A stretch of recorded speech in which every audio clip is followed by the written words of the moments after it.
The Torah. This is the Torah.com, okay? This is slavery in ancient Egypt. Okay, I chose to use the Torah because I would imagine the Jews know what fucking happened in their history, despite them asking me for a donation every time I come to their website. Just saying. Anyway, what we know about slavery in Egypt. What do we got? All right, what are the Jews telling us? While the Egyptians used several terms to convey the notion of forced labor, ooh, excuse me, Egyptologists have typically used the translation slave, servant to understand two Egyptian terms. Okay, right. Ooh, okay, is that what these... Okay, I don't understand Egyptian hieroglyphs. I don't understand why they would decide to speak in these, in like these pictures. It just didn't make a whole hell of a lot of sense to me. And watch us just be... Oh, man. Sorry. Watch us to be completely wrong, right, about what these mean. Like, this is just bird shits in thing, right? Anyway, the latter is also often translated as worker. It is possible that the status intended by the use of the word was restricted to foreigners, as Egypts who gave up their legal freedoms due to famine, debt, etc., whatever, same basic reasons as what happened in Egypt, were referred to as bakum, not So anyway, I'm not even going to pretend to think that I pronounced those correctly. Due to the absence of law codes from ancient Egypt, the legal status of these slaves were never fully explained. Nevertheless, the following sample of Egyptian texts dealing with slavery from the Middle Kingdom throughout the New Kingdom offers insights into the complex relationship between various dependent workers, slaves, and Egyptian elites. So when they said the Middle Kingdom, that refers to the period between 2000 and 1700 BC, and the second intermediate period will be referring to 1700 and 1550 BC, okay? So somewhere between 2000 and 1550, so for those like 450 years or so, there are two separate periods that they'll be referring to. The first of which is the Middle Kingdom, and the second of which is the second intermediate period, okay? I'm learning this same as you. One famous Middle Kingdom text, the Satire of the Trades, outlines the dangers and misfortunes that accompany seemingly every occupation but that of the scribe. So the scribe is the safest occupation. Interesting. Noticeably absent is the role of slavery, which only prominent Egyptologists reasonably believe was not a clearly defined social group during this time. Various phrases referring to the type of forced labor are, however, found in the satire. Made to work in the fields, beaten with 50 lashes for a day's absence, etc., right? The concept of forced labor is clear in this text, yet it doesn't explicitly mention slavery. This is emblematic of the problems of terminology, right? Like, because we can't understand what they're saying, right? That's why there only needs to be one language, it needs to be English, damn it. In another Middle Kingdom text, the Westcar Papyrus, the term is used to describe two individuals massaging their master, the legendary magician, Daddy. The legendary magician, Daddy. There's no fucking way, dude. I was lying down on a mat at the threshold of his house, that he found him Daddy, a slave at his head, massaging him, and another wiping his feet. Okay, well, yeah, it sounds like slaves to me. They were good house slaves. Various documents during this period mention that the first time commercial transactions involving workers, one text mentions the purchase of 3 male workers and 7 female ones to add to those inherited by his father, while another individual added 20 quote-unquote heads, namely slaves or servants, to his estate, right? So they had different terminologies for it in Egypt, but it's clear that they had slaves, because there were people that were working for them, there were people that you're beating with 50 lashes for missing one single day's of work. But I suppose the fact that they even had the ability to miss a day of work is interesting. There were, let's see, people clearly being sold. I mean, slavery is pretty clearly a human issue, and in Egypt it seems like they were getting creative with the terms that they use so as to not degrade them so much, or at least on the text that we have anyway. I imagine in real life it was quite the same as you would hear in the worst of let's call it the worst of American slavery, right? Those terms that you would hear. I'm not going to use them, but you know what I'm talking about. Other terms relevant to slavery, the other Middle Kingdom terminology also includes the following. I'm not going to read that. New Kingdom talks about slave work, emancipation of the slaves. Foreign slaves in the New Kingdom could be emancipated in several ways. Oh, okay, so there were ways to actually get out of slavery in Egypt, so that's interesting to know. A slave named Aminu was awarded his freedom in exchange for marrying his owner's invalid niece. Alright, I don't know what invalid niece means. Probably a bastard child.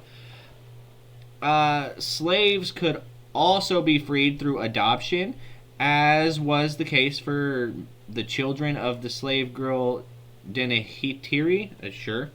As for the case of many children, whose owner adopted her children, one of the girls married the overseer of the stables. Any children born to them were free citizens. Interesting.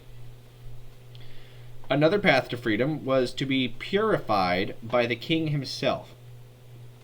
So what, basically like a pardon or something? As noted in Tutankhamun's restoration stele. Interesting. Slaves could earn taxable wages, had some judicial rights, could marry and start families, and even keep their original names. Overall, slaves played many roles in the New Kingdom Egypt, a highly complex society that came to increasingly rely on slave labor for its economic prosperity. Yeah, okay, so they clearly had slaves. The way that they were treated and the terms they were used kind of vary a little differently, but I think we already knew that. Okay, so I imagine that's what we learned. Let's find out what Patterns of Evidence on YouTube has to say about slavery in Egypt, right? I'm hopefully not going to get cut off at this one. We'll find out. So, again, this is Patterns of Evidence. This is his YouTube channel. By all means, go and subscribe to it. Go and like the video. When you see it on YouTube, or my reaction to it on YouTube anyway, it will be linked in the description. By all means, go and check out the original. But if you want to hear my commentary about it while you're on YouTube, definitely check out my channel at YouTube/Cestal_G2D. Because, you know, I'm the second coming. Same, we're talking about the first guy right now, or we just did, but, you know, I'm him again. You know, definitely follow me on X and Kick and all the things, right? I'm everywhere that videos are made. Anyway, signs of Israelite slavery in Egypt, the Exodus. A new Pharaoh arises, and he doesn't remember Joseph. He enslaves the people because they're becoming too numerous and becoming a That is one hell of a beard, sir. Congratulations. threat. So he puts them to work and embitters their lives, building store cities of Pithom and Ramses, and makes them create bricks out of mud and straw.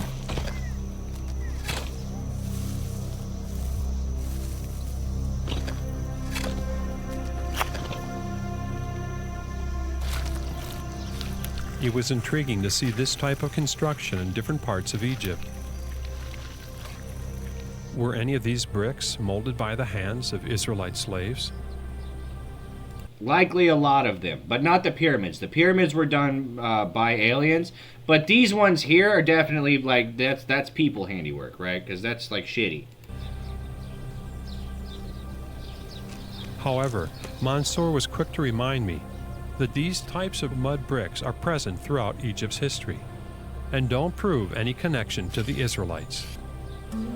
In his search for evidence that fits the idea of Israelite slavery, Professor James Hoffmeyer focuses on the first half of the New Kingdom because he favors a Ramesses Exodus date. Does he now? There he finds a very interesting set of evidence. It states in the biblical story that the Hebrews were supposed to make bricks from mud and straw. Is there any evidence of that? We have two lines of evidence that this practice referred to in Exodus chapter 1 and Exodus chapter 5 really was the sort of thing going on. We have the depiction in the tomb of Rechmireh. He was a vizier or prime minister under Thutmose III in the 15th century. And there we can see POWs, both Semites from Canaan and Syria, working alongside prisoners of war from Nubia, black Africans. And there they are making bricks. It's almost like it was never a white versus black thing. Wow. It's almost like anyone could find themselves a slave. Overseen by Egyptian taskmasters. It's almost like many Caucasian people nowadays probably have ancestors that were slaves and deserve reparations. With Give me free money. Sticks. And so it's very clear that this was the treatment of prisoners of war. And we see these foreigners making bricks in southern Egypt for a building project at Karnak Temple. And I'm sure that picture could be replicated to other parts of Egypt, especially in the north. Secondly, we also have, from the same time period, the 15th century, the 18th dynasty, we also have pictures of agricultural work, especially work in the vineyards. Oh, hey, that's fish and grapes, that's grapevines. Stomping on grapes to make juice and wine. Here again, we find the same prisoners of war engaged in agriculture. Exodus 1:14 actually says they worked in... Yeah, that's them making bricks right there. Brick and mortar. Notice the difference, though, between the architecture of the bricks that were made by these guys and the fucking pyramids and the Sphinx, all right? Like, come on. And agriculture. Look, these guys may have restored those. There's no way they built them. So, interestingly, the very two areas the Bible says the Israelites were forced to work in. I don't know. Definitely shoot me a comment. Definitely, message me on X or something. Let me know if you want me to cover... different conspiracy theories, because I'm down for a good conspiracy theory. I love that shit. I don't really know about kind of expanding into that, given that I want this channel to really be about the retardation that has seeped into politics, and I really want to change the culture around this kind of crap, especially the woke issues. But I would enjoy going over conspiracy theory things, because our friend Alex Jones has been right an awful lot of times. And I'm just trying to figure out how many times you need to be right before they no longer call you a conspiracy theorist anymore, right? I'm just saying. They were turning frogs gay. I'm just saying. Agriculture and construction work is... And there was a bunch of billionaires out in the forest worshiping an owl god. All of those crazy things were real. The very two places we see this sort of work going on in private tombs in Egypt in the 15th century BC. Now, were all these prisoners of war? Could these have been people such as the Bible? I'm sorry, I know I'm getting off topic because I really want to talk about slavery in this, and I want that to be the thing. But it's hard for me to discuss Egypt at all without also discussing the fact that I do not believe that it was created with fucking bronze and copper tools. There's no way, all right? I firmly believe that there was absolutely a super advanced civilization that lived on the planet Earth and had completely mapped the planet in much the way that we do now, maybe even only a couple hundred years ahead of where we are now, currently, technologically, before a global epidemic happened, or a mass extinction event wiped out 99.9% of the fucking population and we had to start from scratch. But it wouldn't have wiped out the massive stone structures like the pyramids. So just throwing that out there. There are a lot of good evidence for it. States that were actually there that became suspicious and then were forced into labor. But then you gotta wonder, does that super ancient, advanced civilization, did they have slaves? I don't know. I don't know. In the case of the tomb of... Bringing it back. Full circle, baby. Yeah. Rechmireh, Tomb 100 in the Theban necropolis, it actually tells us they were hawked, they were plundered, they were prisoners brought back from the king's campaigns. So, and these happen to be in the south. Look, you're going to get your loot from somewhere. Is it going to be the people, or is it going to be their stuff? It's be both sometimes, honestly. South in Luxor. The problem is we don't have corresponding tombs for what was going on in the Delta, where the Hebrews were. So we lack that kind of evidence. Also during the 15th century BC, we have the beginnings of the deportations of prisoners of war from the wars of the pharaohs, Thutmose I. Hold on, wait a second. I thought deportations was a Trump unique thing. There's no way this was happening in ancient Egypt too, right? Right? Thutmose III, Amenhotep II. Also, I'm fairly certain that, so throughout this entire war between Israel and Palestine, that like over in the Middle East, Egypt is neighbors with both of those countries, I'm fairly certain, and they have not taken not one refugee. Not one. If you look up why, it's because they're all terrorists, or at least that's what Egypt thinks. I'm just saying, they might be onto something. These are bringing prisoners of war both from Syria and Canaan, as well as from Nubia to the south. Everybody deserves freedom, but like, if what you do with that freedom is become a slave, that's on you. All these prisoners of war are flooding into Egypt and are being pressed into hard labor for the state. So we have both the old Semitic population, second, third generation of whom are still around in the 15th, 14th, 13th century, and then you have the new population of Semites who were brought in as POWs from the campaigns of the Egyptian pharaohs. So there was a significant network of foreign people living in Egypt during the New Kingdom. While this is good evidence for the presence of Semitic slaves doing the right types of work, prisoners of war do not match the Bible's account of the early Israelites. Meanwhile, David Rowe pointed to a different set of evidence that fits the pattern found in Egypt's Middle Kingdom, beginning with finds from Avaris. Well, what happened next? What does the archaeological record show? This is definitely a guy that's part of the Da Vinci Code, right? Like, there's something on the fireplace mantle that he push a button and it, like, spins, and there's all kinds of, like, crazy, like, historical things. What we then see is that the graves of these people, we begin to see in the bones deterioration in the quality of life. We see Harris lines in the bones, which indicate famine, shortage of food and nutrients. These people suddenly have become impoverished. Not only that, but we start to see larger houses, which seem to be Egyptian in design, and then smaller houses attached to them, which seem to be servants' houses. And this is what we see for the very I mean, you need a stable, right? first time. And we even find papyri with lists of slaves with Semitic names on them at this period as well. Oh, wow. Tell me more about the bones. If we look at the cemetery population, that's the dead, if you like, and that's the evidence we have of the living, is the dead. And we look at their graves, we find something very interesting happens. At the beginning, these people seem to prosper. The quality of their lives is very good. But all of a sudden, at some point in the story, we see a degeneration. We see a degeneration in the burials and the actual graves themselves. The investigation of the... Because all the people that knew how to do it from the previous super advanced civilization started dying off. Oh my god!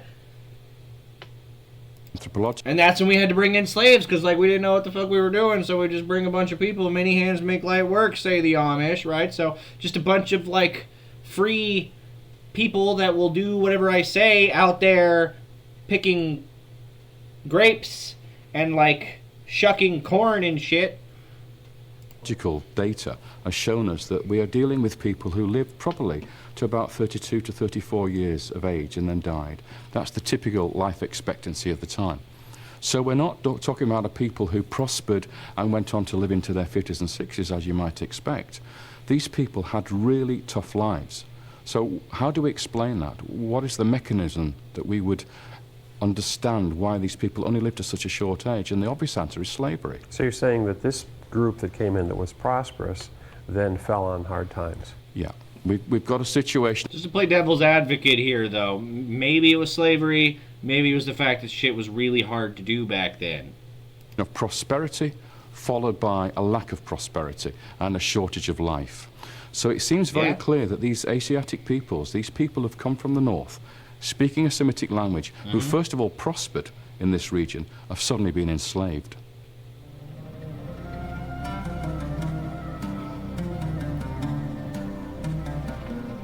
Is there any physical evidence that there was slavery of Hebrew-type people in Egypt?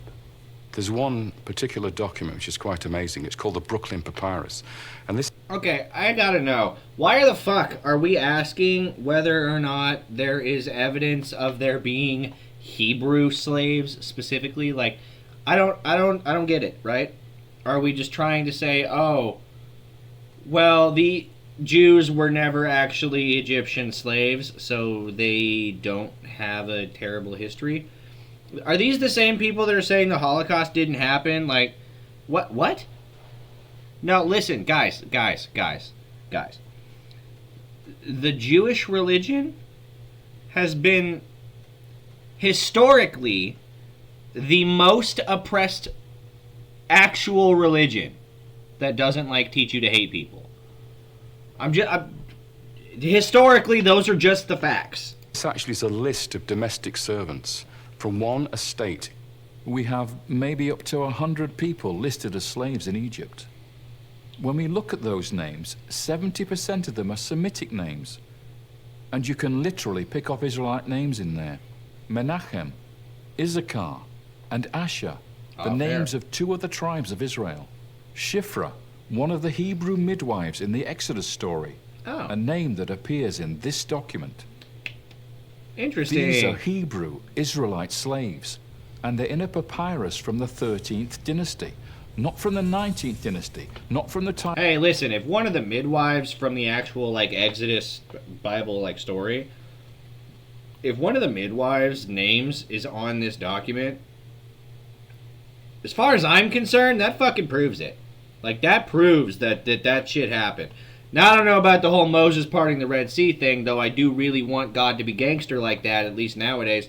I don't know about all that, but these people definitely existed, and they were definitely slaves in Egypt. Time of Ramesses II in the New Kingdom, but from the 13th dynasty, the Middle Kingdom. It's like finding the walls of Babylon and then saying, well, I don't know, I mean... It's like finding the walls of Troy and then still questioning whether or not it was fucking there. What the hell is happening here? What does this mean to you? What does it say? This is real evidence for that the guy has time such when big eyebrows. the Israelites were in Egypt as slaves. It's when you get a text, suddenly you've got history.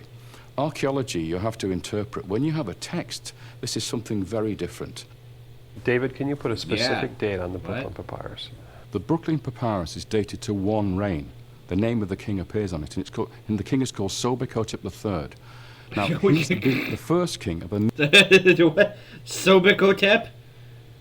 Like, they just combine Sobek, the Nile god, and fucking Otep, because why not? What? Is this like Zli or like Lin, right? Like it's a thing that you add to last somebody's name, right? Like Jamie Lynn or mini dynasty in the 13th dynasty, where you have maybe 4 or 5 very powerful rulers coming to the fore, a family of strong pharaohs, and this could kind of makes you wonder, like, cognitively speaking, we may not be that much different than we were back then. Could be the pharaoh who did not know Joseph, the one who enslaved the Israelites. I guarantee you there was an ancient Egyptian equivalent of a your mom joke. Bet money there was an ancient Roman equivalent of the whole, like, penis game, right? Where you just yell penis at the top of your lungs in a public, crowded area. I bet you there was an equivalent. Because it comes maybe 3 or 4 generations after the Middle Kingdom, when Joseph arrives in Egypt, we suddenly find this strong pharaoh, Sobekotep III, and we have this list of slaves with Israelite names. David, the thing that I'm puzzled by is why so many Egyptologists ignore the Brooklyn Papyrus. Well, this is the old problem again about time, isn't it? You have a situation here where, although everybody recognizes that this list is a list of Semitic slaves, and everybody recognizes that the names appearing in here are also Israelite names, these can't be the Israelites, because it's the wrong time period. The Israelites are much later in history. So these people we're seeing here in this Brooklyn Papyrus in the time of Sobekotep. Here's a question. What if mainstream archaeology and history is wrong? Because it draws a bunch of conclusions off of available evidence, but then doesn't want to change those conclusions when new evidence is presented. That's the way science works. That's the way history's supposed to work. And god damn it, what if you're wrong? What if it was an ancient alien species? What if we are not native to this planet? What if the human race is not native to this planet and is in fact a crossbreed between modern mammals like the apes and some other species? I'm just saying, what if, right? What if? Third, cannot be the Israelites. All this evidence that we're finding in Avaris, this city in Goshen in the Eastern Delta, points us to the period when the Israelites were in Egypt, and that is the period we call the Middle Bronze Age. Most Egyptologists put the period of the slavery in the New Kingdom, in the 19th dynasty, and here we are in the 13th dynasty. So the things don't match. So that's why they disregard it. So they put it to one side and say it's another coincidence. Okay, so there is 1,000% evidence that there was absolutely Hebrew Egyptian slaves in ancient Egypt, but they don't want to admit it. I don't know why. I don't understand why this is a hot topic. Like, what are we even doing? Are we just trying to say that? Because if we get rid of this, we get rid of one of the main, like, oh, there was white slaves, right? Even though it's commonly agreed that there were white slaves everywhere. But dude, this is weird. Like, if they stop believing this, then how long until they stop believing slavery existed in general, right? Because we do need to remember that it was a terrible thing so that we never do it again. But I don't understand why we're trying to say it wasn't like... Listen, I'm all for changing my opinion when presented with new evidence that alters my perspective. But also, doesn't even, like, the evidence says that it happened. Why are we not... What is happening?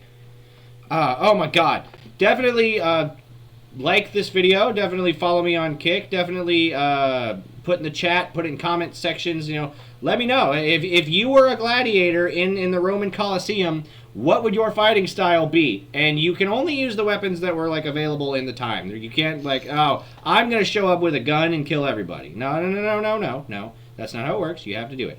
Anyway, follow me on Kick. Follow me on X at real_Cestal. Follow me on or subscribe to me on YouTube at youtube.com/Cestal_G2D, because I am the second coming. You can also look for me on Rumble if you're tired of YouTube. At rumble.com/Cestal. I am everywhere that videos are made, and I look forward to hearing from you guys. All right, I'll see you next week. Bye.